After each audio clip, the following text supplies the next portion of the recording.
बिस्मिल्लाहिर्रहमानिर्रहीम।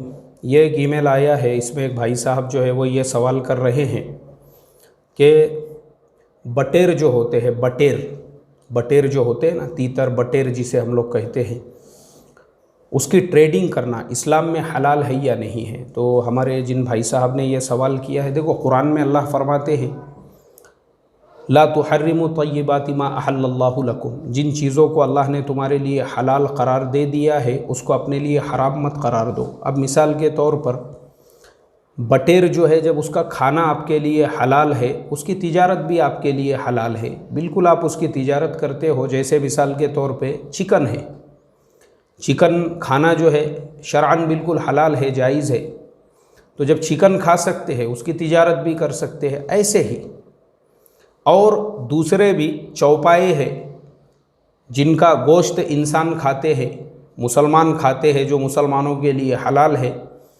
अब वो जो हलाल गोश्त है जिस जानवर का, तो उस जानवर की तिजारत करना भी हलाल है। ऐसे ही ये परिंदा जो आपने कहा है, क्योंकि आजकल बड़े शहरों में बाज़ाब्ता इनके फार्म बन चुके हैं, बड़े बड़े फार्म बन चुके हैं। जैसे पोल्ट्री फार्म होता है, वैसे ही ये काउले फार्म जो है बड़े बड़े बन चुके हैं। तो आप बिल्कुल उसकी तिजारत कर सकते हैं, आपके लिए बिल्कुल हलाल है, जायज़ है, उसका नफ़ा भी आपके लिए हलाल होगा।